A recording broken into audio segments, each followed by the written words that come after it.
Madame, Monsieur, bonsoir. Heureuse de vous retrouver pour un nouvel épisode d'Éco-Débat où ce soir, immersion dans le monde de l'entreprise pour comprendre le malaise et y voir un peu plus clair dans le climat des affaires qui s'offre à elle, histoire de se projeter dans l'avenir et surtout avec cette nouvelle année que nous entamons. Et tout de suite, l'édito. Entreprendre, le mot nourrit les rêves et les success stories d'entrepreneurs font saliver les esprits en quête d'indépendance et de gains. Au Maroc, l'entreprise représente le noyau de l'économie, mais aussi son talon d'Achille. Certains diront que l'État ne remplit pas son rôle d'incubateur de l'entrepreneuriat. D'autres, en l'occurrence notre ministre de l'économie, appellent l'entreprise marocaine à sortir de sa zone de confort. Une position qui peut être compréhensible à un certain degré, puisque, attirée par des incitations fiscales dans des secteurs tels que l'immobilier par exemple, eh bien nos entrepreneurs en oublient un protagoniste clé, le risque. Mais n'est-ce pas ce même gouvernement qui, année budgétaire après l'autre, multiplie les process pour appuyer PME et TPE? Qu'en est-il des résultats? Ces batteries de mesures dont sont-elles créatrices de richesses et d'emplois? Mais surtout, c'est bien beau de créer des entreprises, encore faut-il les garder en vie. La culture d'entreprendre au Maroc manque aussi d'esprit d'équipe. Du coup, l'économie d'échelle peine à monter en puissance. Dans le chapitre investissement et climat des affaires, le timer est déclenché en décembre dernier quand la Cour des comptes, dans un rapport au ton alarmant, a exposé aux souverains une situation préoccupante de nos centres régionaux d'investissement. Ce soir, audit multidimensionnel de l'entreprise marocaine en compagnie de mes invités. Amine Diouri, bonsoir. Bonsoir. Alors, vous êtes responsable études et communications chez Inforisque. Bienvenue à vous. Merci. En face, et pour représenter l'entrepreneuriat, un entrepreneur et également consultant, Khalid Boussik. Bonsoir et bienvenue. Bonsoir. Et puis, parler climat des affaires sans un avocat d'affaires, ça ne se fait pas. Une voix que vous connaissez certainement. Et aujourd'hui, vous avez l'occasion de mettre un visage sur cette voix que vous avez peut-être croisée sur les ondes d'une de nos radios nationales. Mohamed Oulkhouer, bonsoir et bienvenue. Bonsoir, merci beaucoup.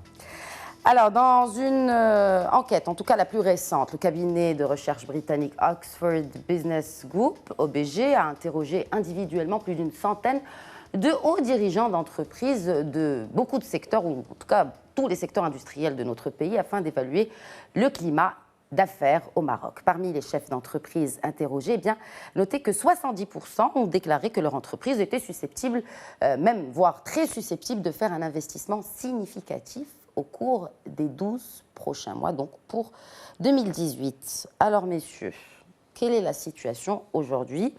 Et si vous pouvez nous dresser un état des lieux, comment l'entreprise marocaine entame-t-elle cette année? Je m'adresse à l'entrepreneur. Et c'est du vécu, donc vous y êtes tous les jours. Khalid Boussik, comment se profile cette année 2018 pour vous? Écoutez, je pense que, un peu comme le faire des entrepreneurs marocains, on est partagé entre euphorie et enthousiasme mesuré. Euphorie parce qu'il y a eu toute une batterie d'annonces l'année dernière sur les incitations fiscales, sur l'encouragement à l'investissement, l'employabilité, le plan d'accélération industrielle qui nous promet monts et merveilles jusqu'à des créations, je crois qu'on était à 500 000 emplois à l'horizon 2020. À l'horizon 2020. Alors on s'approche à grands pas de l'horizon 2020, mais j'ai l'impression qu'on ne s'approche pas très rapidement des emplois. Donc 2018, évidemment, on a envie de la commencer sur une note d'optimisme, mais encore faut-il que tous les acteurs de la place économique jouent le jeu. Je veux bien sûr parler des banques, des institutions et aussi des multinationales qu'on invite gracieusement à s'installer dans notre pays et qui devraient peut-être un peu plus se penser à raisonner écosystème et encourager aussi l'employabilité dans le tissu économique. Et la dernière chose aussi que nous souhaiterais pour 2018 aussi, ce serait de faire en sorte qu'il n'y ait pas une concentration de la production des richesses toujours dans les mêmes régions du pays, mais qu'au contraire, que cette dynamique accompagne la dynamique de régionalisation qui a été entamée l'année dernière.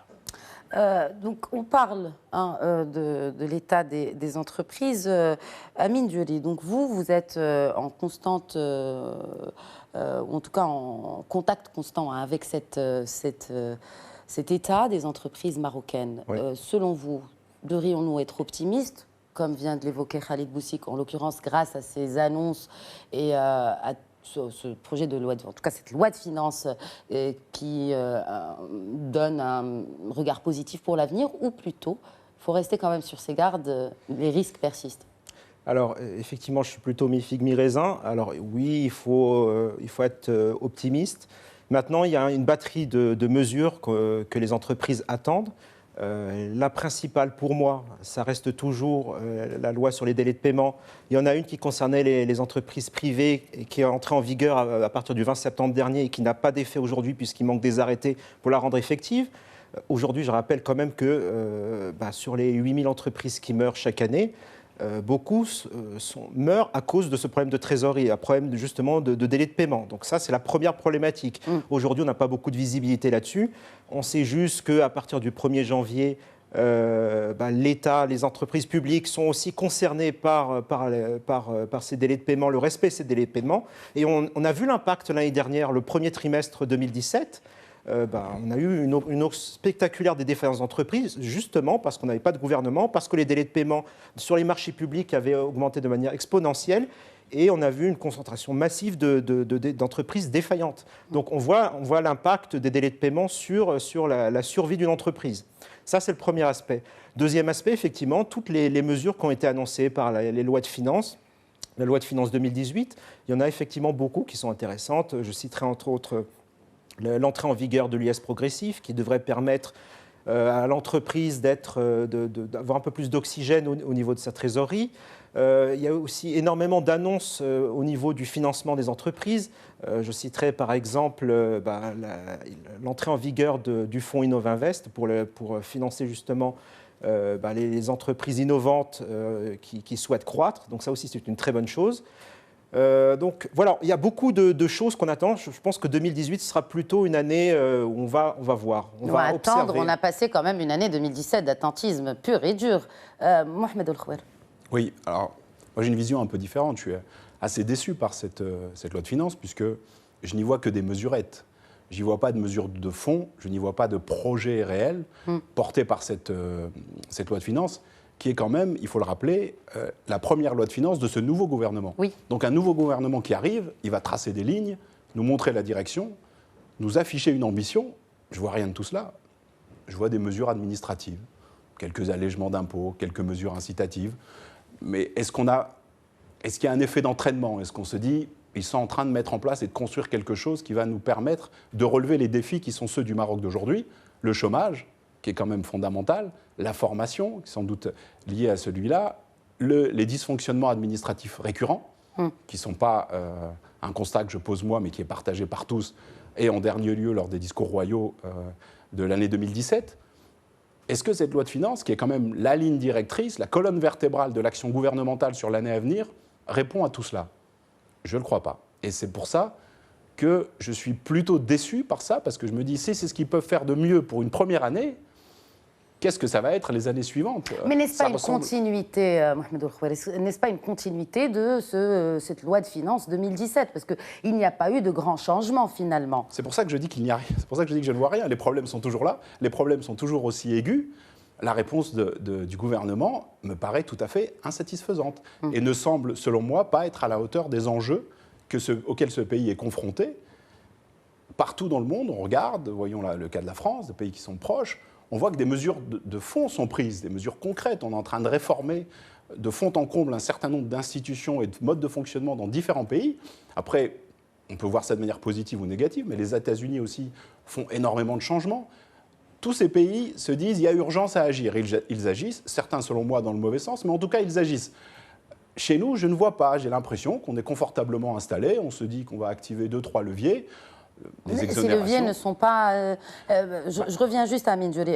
Ces leviers ne sont pas, en tout cas, comme l'évoquait Mohamed El Khouer, assez impactants, en tout cas sur le moyen et long terme. Peut-être sur le court terme, c'est certain, ça a son effet quand même, que ce soit l'IS, que ce soit les exonérations pour les créations d'entreprises, la baisse de TVA pour d'autres. Exactement. Je pense il y a eu beaucoup de mesures. Hein. Je ne pense pas que ce soit des mesurettes. Je pense que la CGEM, avec le gouvernement, ont proposé des mesures que les entreprises attendent. Alors, évidemment, il manque peut-être la vision globale peut-être qu'effectivement on ne l'aperçoit pas assez, mais je pense qu'au niveau de l'entreprise, ce qui nous manque aujourd'hui, enfin je pense que ce qui manque aujourd'hui, c'est pas d'avoir la vision globale, c'est de pouvoir survivre, d'avoir des mesures qui leur permettent de payer leurs charges chaque mois, d'avoir suffisamment de trésorerie, de survivre. À mon avis, c'est ça aujourd'hui. Et je parle aujourd'hui de 95% des entreprises.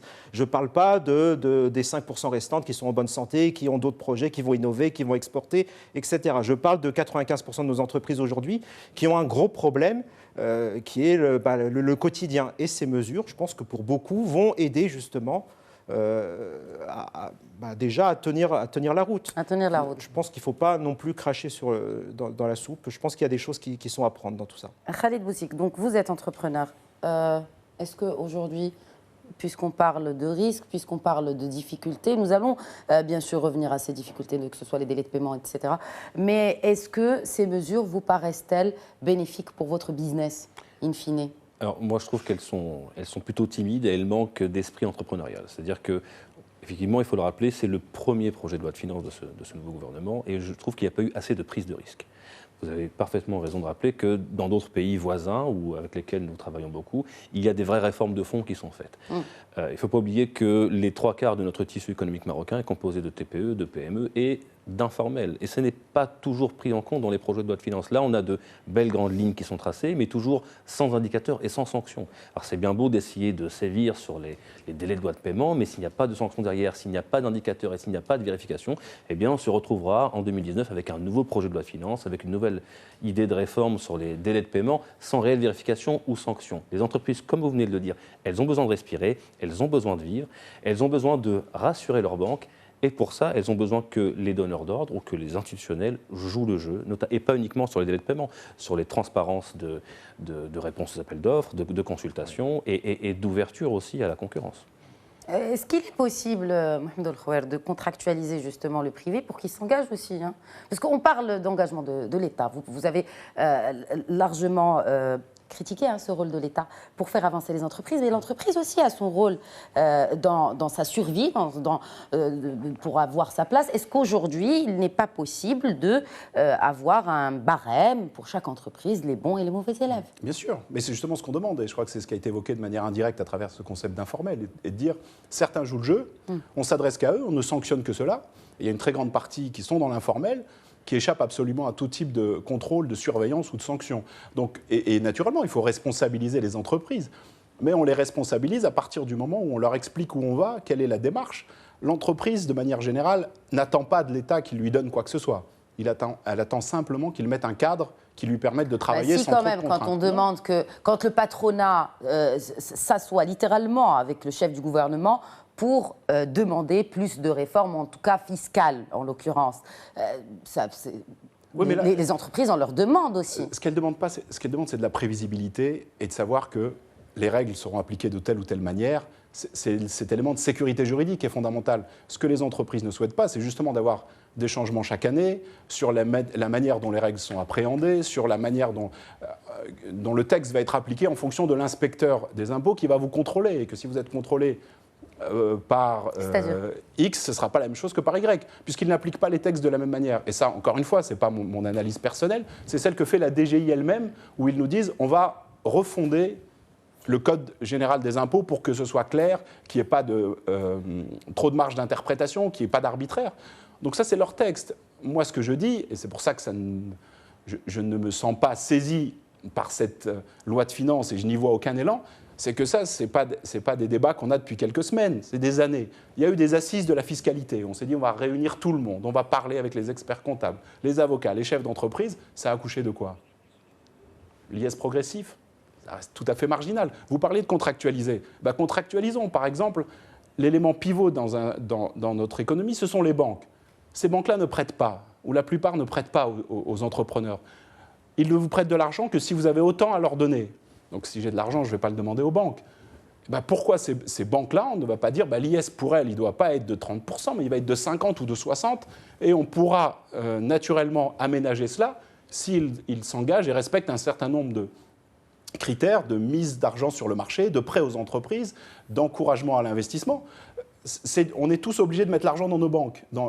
C'est une obligation légale. Donc l'argent est dans les banques, elles le gardent, elles font beaucoup d'argent, elles payent relativement peu d'impôts comparé à ce qu'elles gagnent, de l'argent et des revenus qui sont générés quand même assez facilement pour elles. Donc par exemple, je ne dis pas que c'est une bonne idée, mais j'aimerais qu'on ait un gouvernement ou des responsables qui réfléchissent à ce type de nouvelles solutions, de sortir un peu des sentiers battus, puisqu'avec tout ce qu'on a fait aujourd'hui, toutes ces mesures d'incitation, de réduction d'impôts par-ci, de promotion d'investissement par-là, ça n'a jamais donné de réelles solutions. On se retrouve avec toujours un taux de chômage effrayant. C'est intéressant que vous parliez d'innovation. Juste un élément pour répondre, 95% des entreprises survivent, dit mon collègue. Alors si 95% survivent, on ne doit pas avoir une loi de finances comme ça, on doit avoir une loi de finances de combat pour se dire comment sortir de la survie 95% de ces entreprises pour les amener à vivre régulièrement, à être des contributeurs et à embaucher des Marocains. Mais est-ce que, puisque vous parlez d'innovation, est-ce qu'on innove assez aussi côté entrepreneurial ? Alors, je pense qu'effectivement, on est trop focalisé maintenant sur la loi de finances, mais il y a beaucoup de choses qui sont à côté de la loi de finances. La loi sur les délais de paiement n'est pas directement intégrée dans la loi de finances. Il y a d'autres éléments. Innovinvest qui est prise en charge aujourd'hui par la Caisse centrale de garantie. Donc, plus d'autres projets qui sont en préparation pour améliorer le climat des affaires. Donc aujourd'hui, il y a beaucoup de choses qui sont posées sur la table. Maintenant, ce qu'on attend, c'est la concrétisation de tous ces projets. C'est ça qu'on attend. Délai de paiement, on attend la concrétisation. On attend un certain nombre d'éléments. L'IS progressif, je dirais, pour revenir sur cet aspect fiscal, pour moi, ce n'est pas une mesurée dans le sens où, concrètement, aujourd'hui, il y a près de 60... Juste pour rappel à nos téléspectateurs, donc pour l'IS progressif, le taux de 10% pour le bénéfice net inférieur ou égal à 300 000 dirhams, 20% lorsqu'il est compris entre 300 000 et 1 million de dirhams et 31% au-delà d'1 million. Mais si c'est 1 million...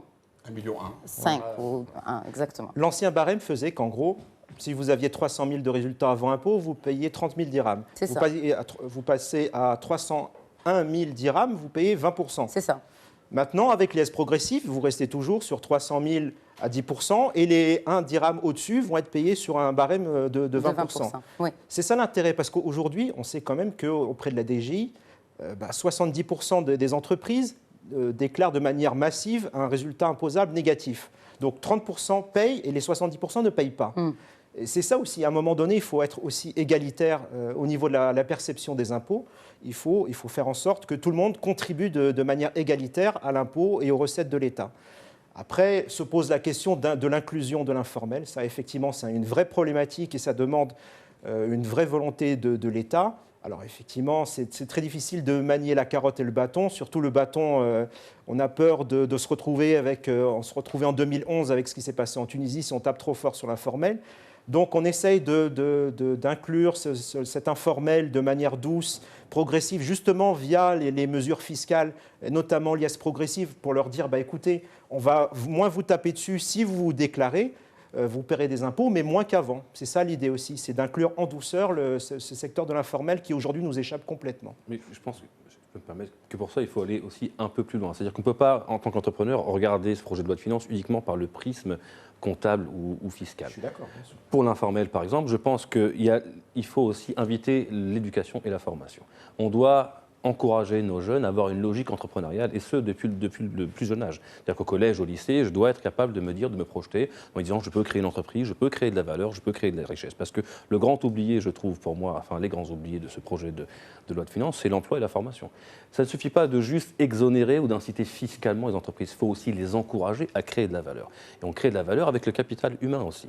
Donc il faut encourager sur la formation et sur l'innovation. On a une pépite au Maroc qui s'appelle le Technopark. On était avant-gardiste sur le sujet. Je trouve qu'il faudrait démultiplier cette logique du Technopark un peu partout et même dans le système scolaire. On ne peut pas dire aujourd'hui à nos étudiants, quand tu vas finir, si tu as les moyens, tu feras une belle école de commerce, si tu les as un peu moins, tu feras l'université, et après, peut-être que nos métiers mondiaux pourront t'absorber. Moi, je pense qu'il faut aussi, dans ce projet de loi de finances, encourager les entreprises à incuber des jeunes start-upers, des jeunes entrepreneurs ou des jeunes étudiants qui auraient envie de disrupter les sociétés, que ce soit nos grands groupes ou nos PME. Mais c'est justement l'idée du programme Innovinvest aujourd'hui qui est géré par la CCG. C'est justement, il manquait une brique en termes de financement de l'innovation. On avait des entreprises innovantes, mais pas de financement derrière. La banque n'est pas faite pour financer ce type de projet.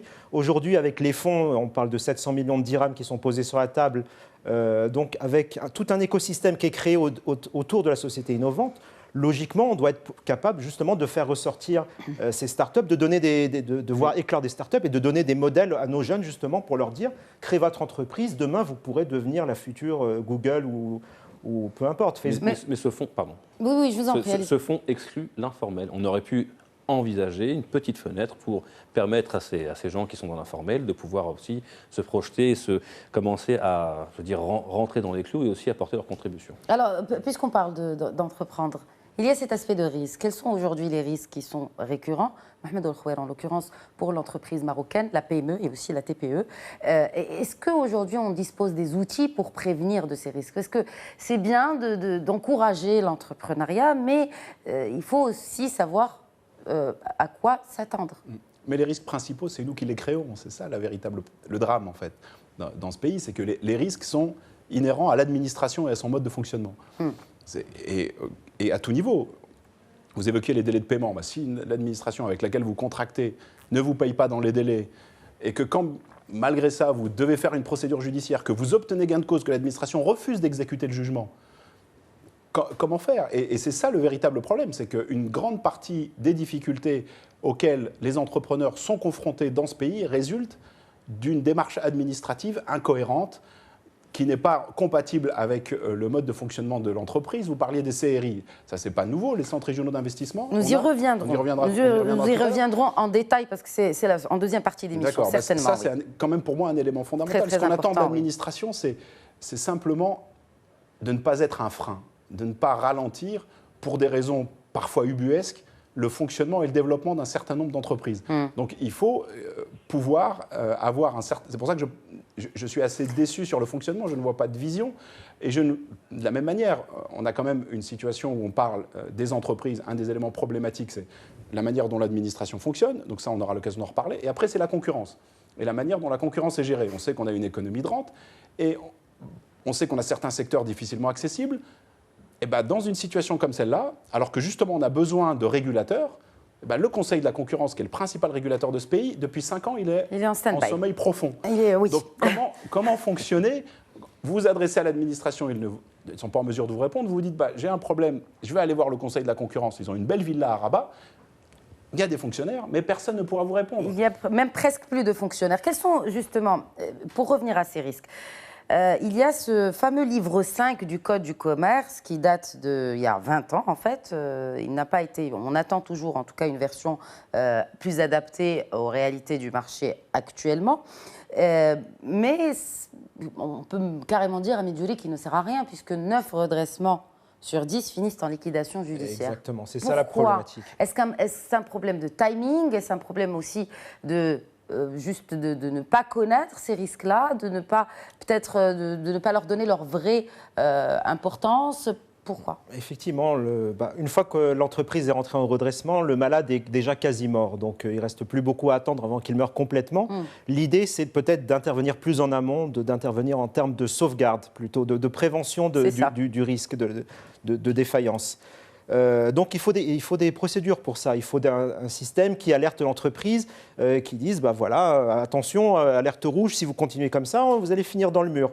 L'idée de la réforme du livre 5, c'est un peu ça, c'est d'avoir un système juridique qui soit plus préventif.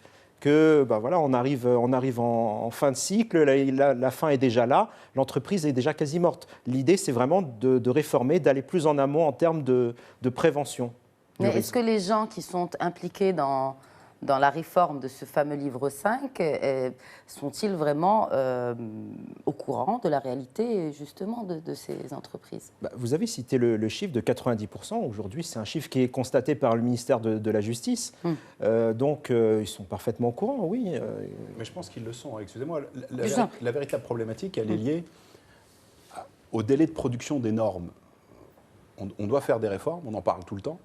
Mais une réforme, on met plusieurs années, parfois des décennies à les sortir. Alors forcément, quand nos textes arrivent, enfin, après plusieurs années d'attente, ils sont déjà plus en phase avec le problème que l'on voulait traiter. Et ça, c'est un élément qui est, à mon avis, particulièrement préoccupant et sur lequel l'administration et le gouvernement devraient se focaliser de manière importante, c'est qu'on n'arrive pas à produire des normes suffisamment rapidement. Quand je vois qu'en France, ils ont pu réformer le Code du travail en 3 mois, je dis, mais c'est invraisemblable. Comment nous, le Code du travail a 10 ans, on a encore certains arrêtés, décrets d'application qui n'ont pas été pris 10 ans après.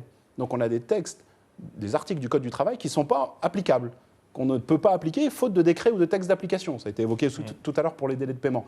Donc c'est ça le véritable Donc, problème. c'est une question de délai tout court. Non, mais c'est une question de machine, j'appelle ça machine à produire des normes ou des lois, peu importe.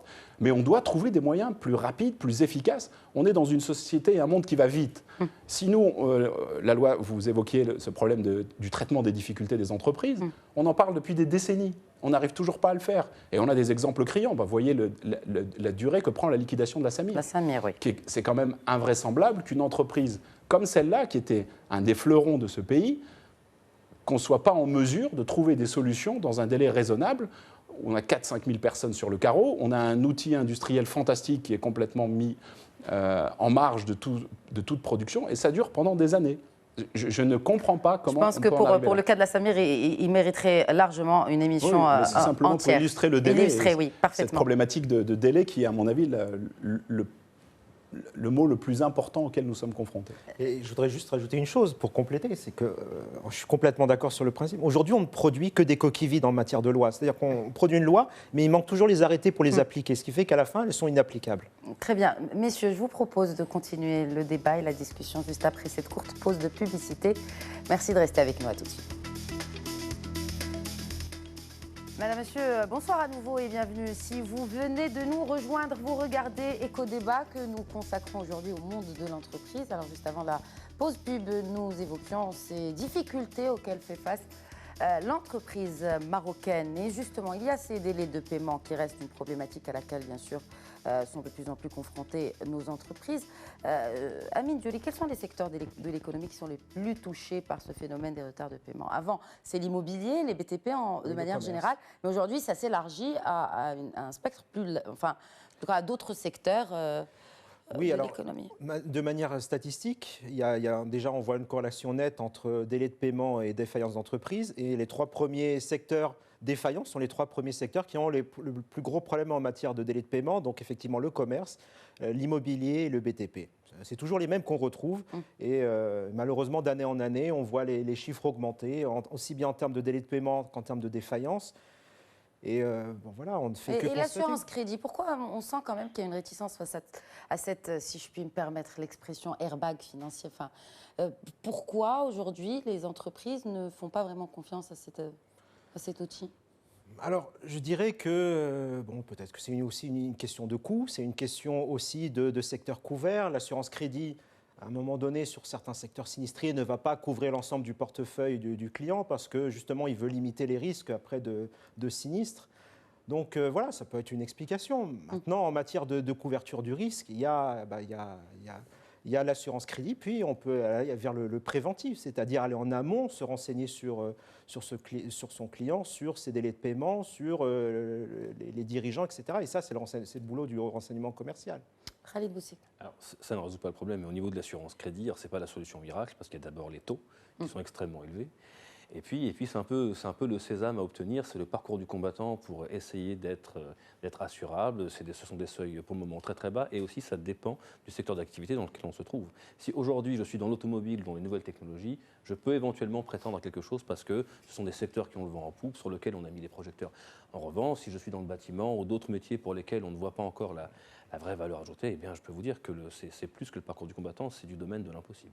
Et c'est pas, encore une fois, ce n'est pas la solution miracle, parce que là, ce serait déplacer le problème.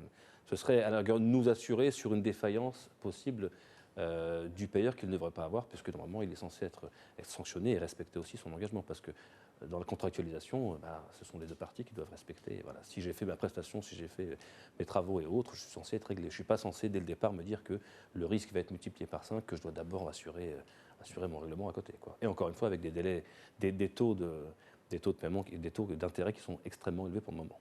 Voilà. Je pense que le marché n'est pas prêt encore à ça. Quand on parle du Maroc, en tout cas selon une enquête du Centre marocain de conjoncture, beaucoup de patrons marocains pensent que le pays n'est pas assez compétitif. Est-ce qu'aujourd'hui on peut parler d'un pays compétitif? Et quand bien même, si on parle d'un pays effectivement compétitif, est-ce que ces entreprises le sont? Ahmed El-Khouar. Ouais, c'est une question assez complexe. Ça dépend en réalité du secteur auquel on fait référence. Qu'est-ce qu'on a à offrir en termes de compétitivité, en gros? Parce qu'on est souvent à attendre la pluie. Un pays principalement agricole, et c'est ce qu'on va exporter, l'agriculture. Après, il y a cette politique des écosystèmes et justement d'axer sur l'automobile, sur l'aéronautique et sur un certain nombre de secteurs, l'offshoring aussi qui a été évoqué, sur lesquels effectivement le Maroc a un potentiel intéressant, peut se positionner au niveau du marché et de la concurrence mondiale pour avoir un rôle à jouer. Après, tout cela nécessite que ce soit bien renforcé, qu'on puisse avoir, ce sont toutes ces mesures qu'on évoque, tout ce rôle de l'administration en support et pas en frein ou en outil de contrôle. Il faut qu'on sorte de cette vision un peu sécuritaire de l'économie, en clair, qu'on fasse confiance aux entrepreneurs, qu'il y ait une présomption de bonne foi plutôt que de mauvaise foi. Quand vous vous adressez à une administration dans ce pays, il y a une présomption de mauvaise foi. Ils veulent vérifier 3 fois ce que vous dites avant de pouvoir assurer quoi que ce soit. Alors que si c'est juste un changement de paradigme, hein, ça ne nécessite pas de texte ou de loi particulière. C'est de se dire, il faut orienter l'administration, ce qui est prévu d'ailleurs dans la Constitution, pour qu'elle soit au service des citoyens. C'est ça. Entreprises publiques ou privées, particuliers. Et investisseurs, étrangers, enfin aussi. Locaux ou étrangers, parce que moi je suis toujours assez mal à l'aise avec cette distinction qu'on fait entre investisseurs étrangers et investisseurs locaux, où pour les étrangers ce serait tapis rouge, et pour les investisseurs locaux, là, vous attendrez dans l'arrière-boutique, on a un peu de temps à vous consacrer. Le gouvernement s'en défend en tout cas, sur plusieurs déclarations des ministres, que ce soit de Moulay Hafid El Alami ou de Mohamed Boussaïd, on se défend de donner plus d'incitation à l'investisseur étranger qu'au Marocain. Les zones franches qui peuvent s'y installer, c'est les étrangers. Hein. Vous ne partagez pas cet avis? La pratique prouve le contraire. C'est bien que le gouvernement s'en défende, et je comprends qu'il est à s'en défendre, mais la pratique prouve le contraire.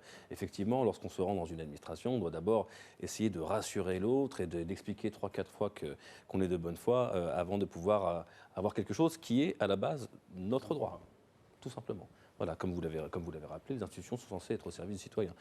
Vous avez évoqué les CRI tout à l'heure, je ne sais pas si... Il y a eu ce discours du trône, le 29 juillet juillet dernier.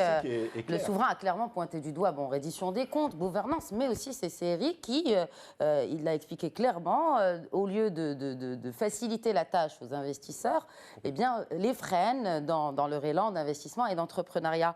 Pourquoi, selon vous, pourquoi les CRI, depuis leur création en 2002, après, effectivement, est-ce qu'on peut parler de manière générale et globale, parce que c'est une majorité de CRI qui ne font pas assez bien leur travail, pourquoi cet échec? Moi, je pense qu'à l'heure où on parle et on encourage la digitalisation des entreprises et des services, il faut aussi penser à ce genre d'institutions qu'il faudrait digitaliser. Le problème des CRI, parfois, c'est qu'on a en face de nous, alors je ne vais pas généraliser, mais pour en avoir fait quelques-uns dans quelques régions, c'est qu'on a parfois en face de nous des gens qui n'ont aucune vision de l'entreprise. Voilà, qu'ils ont une vision administrative de la chose, alors que nous, on a besoin, comme vous l'avez rappelé tout à l'heure, on a besoin d'action, on a besoin d'agir. On ne peut pas se permettre de revenir 4, 5, 6 fois sur une courte période avec des éléments à ramener, des choses à prouver, etc. Alors ça va pour les investisseurs marocains et étrangers. Donc et étrangers, mais comme l'a rappelé mon collègue en face, c'est beaucoup moins le cas, bizarrement, bon, peut-être par culture, peut-être, quand ce sont des investisseurs étrangers, et surtout quand on dépasse certains seuils. Voilà. Mais moi, je me permets encore une fois de rappeler que ce qui fait vivre notre économie au Maroc, c'est le tissu PME, TPE. Donc, ce sont surtout à ces gens-là qu'il faut faciliter l'accès. Et j'en reviens encore à l'informel. Peut-être que si on encourageait les jeunes entrepreneuriats et l'informel, si on commençait à développer cette culture de la digitalisation des services, il y aurait peut-être moins de réticence à vouloir aujourd'hui être dans le déclaratif plutôt que de rester dans l'informel. Amine Diol. Oui, concernant les problématiques de la CRI, alors d'après ce que je comprends, c'est aussi une question de profil de ressources humaines qui sont inadaptées. Mon collègue a parlé de vision administrative des choses. C'est vrai que ça n'aide pas non plus. Alors il faut aussi rappeler que la mission des CRI, elle est double, c'est-à-dire accompagner les investisseurs, mais également accompagner les créateurs d'entreprises. Or aussi à ce niveau-là, il y a un vrai manque. C'est-à-dire, OK, il y a une création administrative de l'entreprise, mais derrière, il manque clairement un accompagnement. Et sans ça, on a du mal à voir nos entreprises grandir avec du bon conseil qui leur permet justement d'éviter les écueils liés à la création d'entreprise. On sait que dans toutes les entreprises qui sont défaillantes, c'est durant leurs 2 premières années que ça se passe. Pendant ces 2 premières années, il faudrait un accompagnement personnalisé de ces entreprises créées, justement pour qu'on leur dise au bon moment, attention, là, il faut changer peut-être le business model, attention, il faut revoir tes financements, attention, il y a un problème. Mohamed Oulkhouer, je sais que c'est parce que vous avez été le premier à évoquer ce point de centres régionaux d'investissement sur ce plateau. Oui, parce que c'est une bonne idée. L'idée, c'était d'avoir ce que les Anglais appellent one close shop, et d'avoir en un seul lieu regrouper toutes les formalités nécessaires à la création d'entreprises et à la promotion de l'investissement.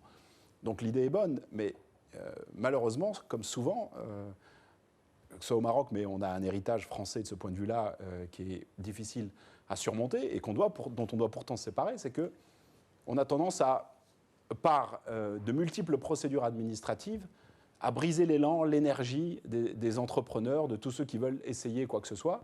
Si en plus, aux côtés des séries, on a des banques totalement fermées, personne ne peut surmonter ça. Vous n'aurez jamais aucun Google ou Facebook qui peut émerger dans une condition comme celle-là, où tout est administratif et les séries ne regardent les choses que sous le prisme administratif, et de l'autre côté, les banques ne vous apportent jamais leur concours.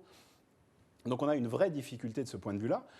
Les instructions qui avaient été données dans le cadre de la mise en place des séries, il y a une haute lettre royale de 2002 qui prévoyait le cadre et qui était intéressante et qui était bien faite.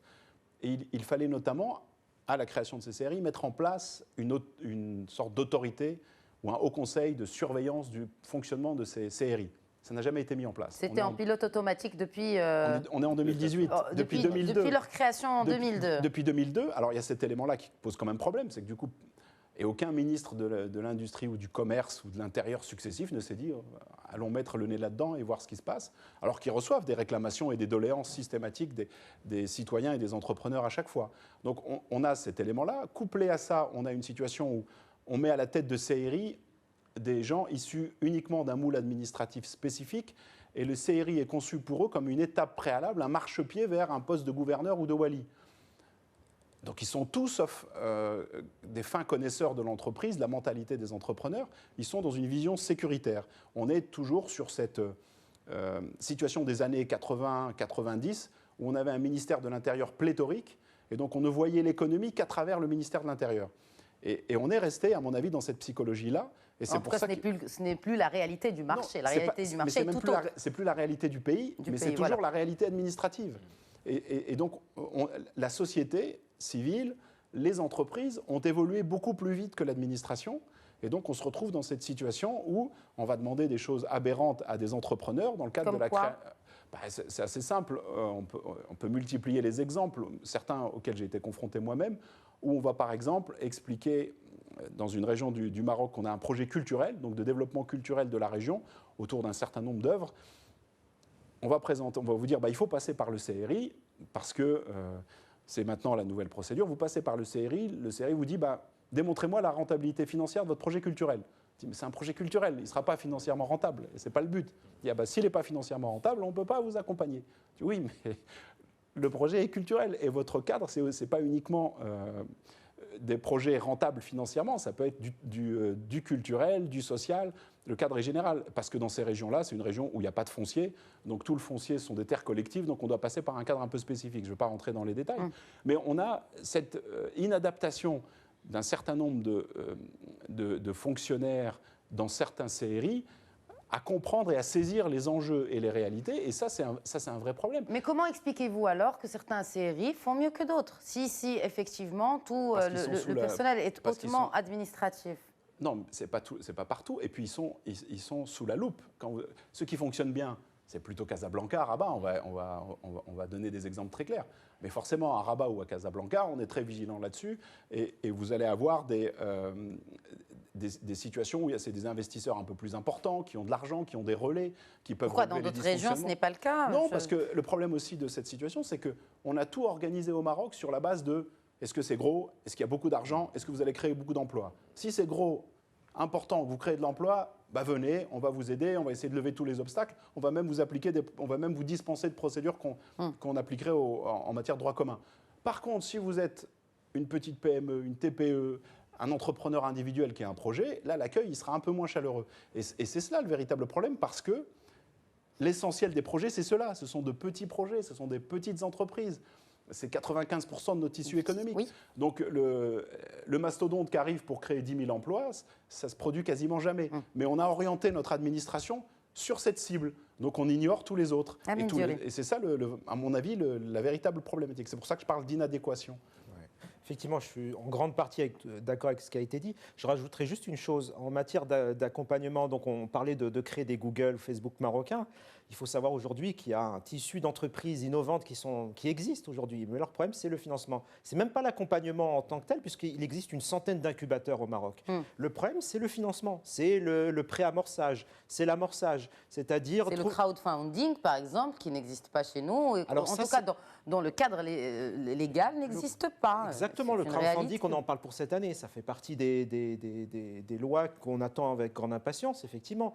Mais je veux dire, aujourd'hui, à côté du crowdfunding, je parlais d'Innovinvest, ça aussi, ça doit permettre justement d'apporter la brique qui manquait. C'est-à-dire, il y a l'entreprise innovante, il y a l'incubateur, c'est-à-dire qu'on incube, on fait penser le chef d'entreprise, on l'accompagne, mais à la fin, il n'y avait pas le financement. Maintenant, il y a cette nouvelle brique qui est le financement amorçage, préamorçage, capital et risque. Grâce à ça, ça doit permettre justement de voir naître des futurs Google marocains, ce que j'espère en tout cas. Alors, moi, ce sera un rêve pour moi, mais je pense qu'on a oublié une toute petite donnée aussi dans ce fonds Innovinvest, c'est la partie bancaire et export. C'est-à-dire qu'aujourd'hui, si je suis une start-up marocaine, même si j'arrive à investir, je ne peux pas le faire à l'export. Je ne peux pas aujourd'hui créer un service qui va s'internationaliser parce que je suis bloqué par ma devise. Et juste, je reviens sur ce que vous disiez sur ces séries qui sont la loupe, je suis parfaitement d'accord avec vous. Vous savez qu'on a 63% du PIB marocain est produit sur 4 régions.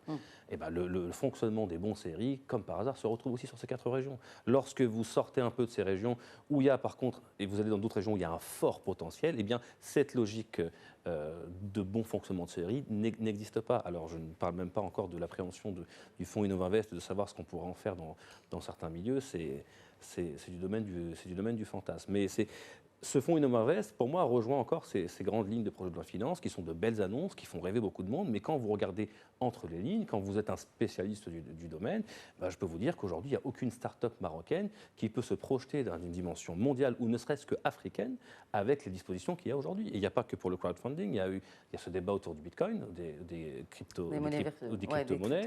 Mais aujourd'hui, voilà, je suis une start-up marocaine. Pour avoir ce qu'on appelle une API sur mon site, un système de paiement, c'est compliqué. C'est très compliqué parce que je ne pourrais que Maroc, voire région. Et ça, quand on est une start-up, ça ne fait pas rêver. Et quand on parle justement de ces stratégies et des politiques sectorielles qui ont été mises en marche depuis plusieurs années maintenant, est-ce qu'elles offrent suffisamment d'opportunités pour le secteur privé, justement? Amin Djouri. Parce qu'on parle de fonds d'investissement, on parle d'Innovinvest, on parle de plusieurs plans, d'accélération industrielle, mais la PME dans tout cela? La PME, effectivement, il y a des grandes lois qui... Je dirais qu'il faut voir... Il y a deux entreprises qu'il faut regarder. Il y a la grande entreprise, effectivement, tous les plans sectoriels qui ont été adoptés, le plan d'accélération industrielle qui concerne les entreprises exportatrices, les secteurs exportateurs, etc. Et puis, il y a le reste du tissu économique, c'est-à-dire la TPME, 95%. Et là, c'est d'autres lois qui sont votées. C'est pour ça qu'on a eu un léger désaccord au début quand on parlait de mesurettes. Je pense que c'est d'autres mesures qui doivent être prises pour ces entreprises, justement en matière de délai de paiement, en matière fiscale, justement pour leur permettre de respirer au quotidien, de pouvoir payer leurs traites, de pouvoir payer leurs factures. Et pour moi, il y a deux visions différentes. Il y a la vision TPME, et donc c'est Elles ne sont pas transversales, ces deux visions? Finalement. Pour moi, dans l'immédiat, je vais vous citer un exemple très clair. Par exemple, en matière de délai de paiement, les grandes entreprises, elles n'ont pas ce problème-là. Elles vont, bien sûr, elles vont très bien. C'est elles qui imposent, au contraire, les délais de paiement aux plus petites. Donc, ce qui est intéressant pour l'entreprise n'intéressera pas forcément la grande entreprise. La grande entreprise, elle veut innover, elle veut exporter. Sera pas, quand on crée une petite entreprise, une boulangerie ou peu importe, une toute petite entreprise, l'idée, ce n'est pas d'exporter immédiatement ou d'innover. C'est juste de pouvoir vivre de son activité, c'est ça. Donc pour moi, c'est des séries de mesures qui sont complètement différentes en fonction de la taille de l'entreprise. C'est pour ça que je dis qu'elles ne répondent pas, cette loi de finances ne répond pas ou ne propose pas d'ambition particulière. Vous évoquez ces situations entre les grandes et les petites. Certes, mais à mon sens, le véritable problème, c'est qu'on ne leur propose rien, on n'explique rien, on n'a pas une vue au-delà d'une année. Parce que normalement, Je ne demande pas qu'on retourne au plan quinquennaux et qu'on soit dans cette logique soviétique, mais on doit quand même avoir un peu d'anticipation et de prévisibilité sur ce qui va se passer et sur ce que le gouvernement entend faire dans les prochaines années, parce que les entreprises ne fonctionnent pas sur l'année civile, 1er janvier, 31 décembre, et c'est fini. Là, on est en train de faire passer pour une vision économique des contraintes budgétaires étatiques. Combien on a ? Qu'est-ce qu'on peut allouer à quoi ? Bon, très bien, mais ça n'apporte pas de solution. Ça ne donne pas d'ambition et ça ne permet pas de motiver les citoyens, de se dire il y a un élan qui est fait. Et c'est pour ça que je déplore beaucoup au Maroc le fait qu'on...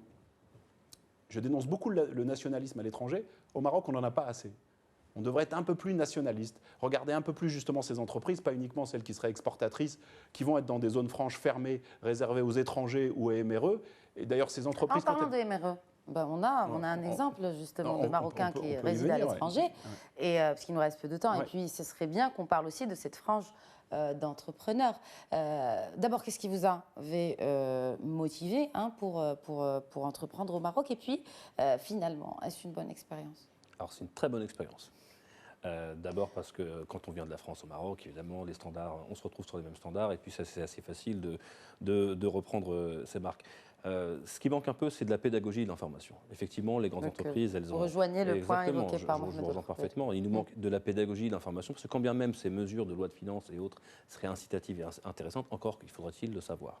Aujourd'hui, les PME, TPE n'ont aucune bonne source d'information, et on n'a pas vraiment l'impression qu'il y a une pédagogie qui est faite dans ce sens. Mais à quel niveau, justement? Alors, je prends l'exemple des CRI, peut-être? Alors, peut-être pas des CRI, mais puisqu'on parle des MRE, la 13e région, cette initiative qui a été faite par le ministère des Marocains des résidents étrangers et la CGM. Alors, c'est une bonne initiative, cette 13e région, pour montrer qu'il y a peut-être aussi une valeur ajoutée qui peut être créée par ces Marocains à travers le monde. Mais encore, faudra-t-il les orienter, faire une vraie sélection.